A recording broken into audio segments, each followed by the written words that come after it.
Fiscal Cliff. Kay Bailey Hutchison is a Republican senator from Texas who sits on the Commerce and Appropriations Committees. She'll be retiring at the end of this session of Congress. Senator Hutchison is with us now. Senator, good to see you, and thank you for joining us. With only minutes to go before this meeting at the White House, tell me, how optimistic are you that between Mitch McConnell and Harry Reid and Nancy Pelosi and John Boehner and the president, of course, this will produce something of substance and something to get us over the cliff without the worst possible outcome? Well, Eric, I think it is more of the behind-the-scenes meetings that actually produce results than these sort of photo op meetings at the White House with everybody kind of talking from their talking points.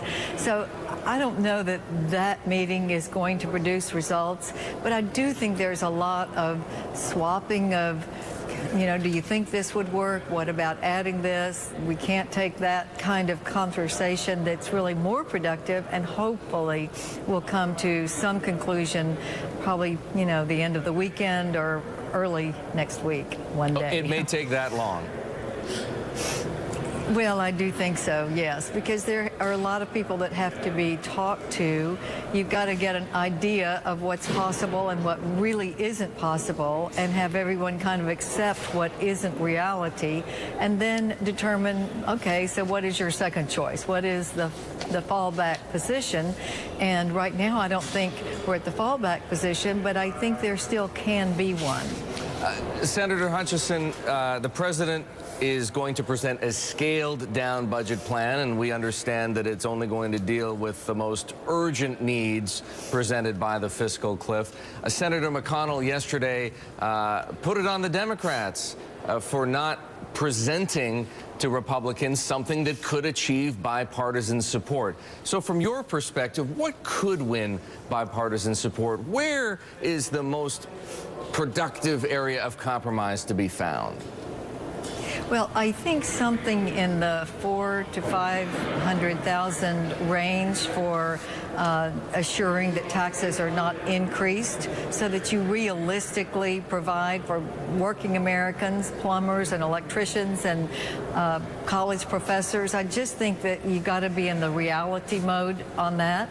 I think something as a down payment on spending cuts, something, you know, like the chain CPI that the president mentioned, which is not a cut, but it is going to put Social Security on a more fiscally sound basis. I think that I think there are some things that both sides want. If we could agree on those immediately, like the AMT fix for the lower incomes not to get affected. I certainly think cap gains and dividends at the 20% range rather than the 39.6% range is something to be considered. So I think there are several areas. The marriage penalty relief and the child tax credit, if we could make those permanent for everyone, or at least something in the 400,000 or 500,000 range. Senator, those I are think things that can make a difference. It seems to me there is broad bipartisan support for much of that. Certainly for the AMT, that has to be fixed, or tens of millions of Americans will face much higher taxes as of January 1st. We're not even talking about tax filings in 2014. We're talking about what's going to hit them right away in the 2012 tax filings. But can we go back to tax rates for just one moment? Are you confident that $400,000 or $500,000 would do it? And I ask that question because the House needs to be able to support that as well, not just the Senate. And we know what happened with Plan B last week. John Boehner took a plan with a much higher threshold and couldn't even bring it to a vote.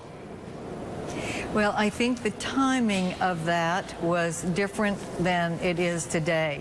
I've talked to Senate Democrats who say 4, 5, 6 range is certainly reasonable, something that could possibly be accepted.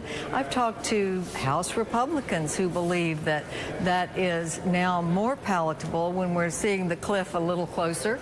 So I can't say for sure, I can't say I'm confident of anything, but I'm saying that I think there are areas where we can start honing in and get bipartisan support, which is key. We've got to get Democrats and Republicans in the House and Democrats and Republicans in the Senate to get anything that could go to President Obama. Senator Hutchison, I want to thank you very much. Thank you for joining us here. And obviously, I should add, thank you for your service to the country. I know you're retiring at the end of this session. Thank you very much. Senator Kay Bailey Hutchison, Republican from Texas, here on Bottom Line.